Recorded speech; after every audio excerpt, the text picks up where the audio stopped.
பவித்ரா, நம்ம இப்போது பார்த்து கொண்டிருப்பது 244 இடங்களில் போர் ஒத்திகை எங்கெங்கு நடைபெறும் என்பதை குறிக்கும் அந்த பட்டியலை தான் பார்த்துக் கொண்டிருக்கிறோம். அதில் தமிழகத்தை பொறுத்தவரை சென்னை, கல்பாக்கம் ஆகிய 2 இடங்களில் அந்த சைரன் ஒலியுடன் கூடிய அபாய ஒலி எச்சரிக்கை நாளை ஒலிக்கும் என்று உள்துறை செயலகம் வெளியிட்டுள்ள அந்த பட்டியலில் குறிப்பிடப்பட்டிருக்கிறது. 244 இடங்களில் 3 பகுதிகள் பாதுகாப்பு பாதிப்பு அதிகம் ஏற்படக்கூடிய பகுதிகளாக அறிவிக்கப்பட்டிருக்கிறது.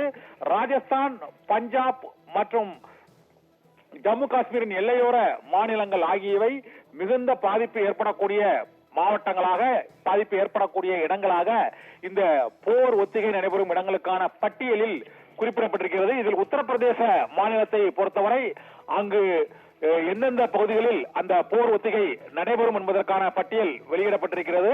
அந்த பட்டியலின் மீது 8 இடங்களில் உத்தரப்பிரதேச மாநில எல்லையோரத்தில் உள்ள மாவட்டங்களில், அதாவது ஏற்கனவே ரஃபேல் மற்றும் சுகோய் ஆகிய போர் விமானங்கள் அந்த தரையில் சாலைகளில் இறங்கி பயிற்சியில் ஈடுபட்ட அந்த பகுதிகளில் அனைத்துமே போர் முக்கியத்துவம் வாய்ந்த இடங்களாக அறிவிக்கப்பட்டிருக்கிறது.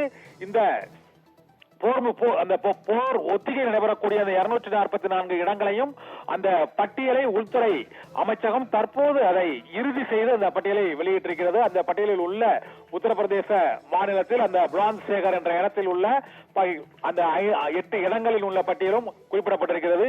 இதே போல ராஜஸ்தான், மத்திய பிரதேச ராஜஸ்தான் மாநிலத்திலும் பஞ்சாப் மாநிலத்திலும் எல்லையோர அந்த மாவட்டங்களில் இருப்பவர்கள் உடனடியாக அந்த பகுதிகளை விட்டு வெளியேறுவதற்கான அந்த அபாய ஒலி எச்சரிக்கை விடப்படும் இடங்கள் எந்தெந்த இடங்கள் என்ற அறிவிப்பும் வெளியாகி இருக்கிறது. இந்த 144 இடங்களில் 3 பகுதிகள் அதிக பாதிப்பு ஏற்படக்கூடிய மண்டலங்களாக பிரிக்கப்பட்டிருக்கின்றன.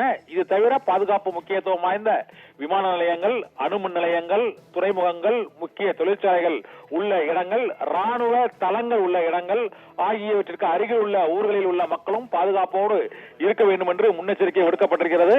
இந்த போர் ஒத்திகை பாதுகாப்பு பட்டியலை வெளியிட்டுள்ள அதே நேரத்தில் பிரதமர் நரேந்திர மோடி இப்போது தேசிய பாதுகாப்பு ஆலோசகர் அஜித் தோவலுடன் மீண்டும் ஒரு இறுதிக்கட்ட ஆலோசனையில் ஈடுபட்டிருக்கிறார். நாளை போர் ஒத்திகை 244 இடங்களில் நடைபெற இருப்பதை ஒட்டி தேசிய பாதுகாப்பு ஆலோசகர் அஜித் தோவலுடன் இப்போது மீண்டும் ஆலோசனை கூட்டத்தில் பிரதமர் நரேந்திர மோடி ஈடுபட்டிருக்கிறார். இதற்கு முன்னதாக உள்துறை செயலாளர் அனைத்து மாநில தலைமை செயலாளர்களுடன் இந்த போர் ஒத்திகை தொடர்பாக மக்களிடையே விழிப்புணர்வை ஏற்படுத்துவது, பாதுகாப்பு முன்னெச்சரிக்கைகளை எவ்வாறு ஏற்படுத்துவது, புதிய சைரன் ஒலி மையங்கள், அபாய அந்த ஒலி எழுப்பக்கூடிய அந்த மையங்கள் அமைக்கக்கூடிய இடங்கள் உள்ளிட்ட பல்வேறு இடங்களையும் இறுதி செய்வதற்கான அந்த இறுதிக்கட்ட ஆலோசனையும் நிறைவு அடைந்து இப்போது போர் ஒத்திகை பட்டியல் இறுதி செய்யப்பட்டு உள்துறை அமைச்சகத்தால் வெளியிடப்பட்டிருக்கிறது. பவித்ரா.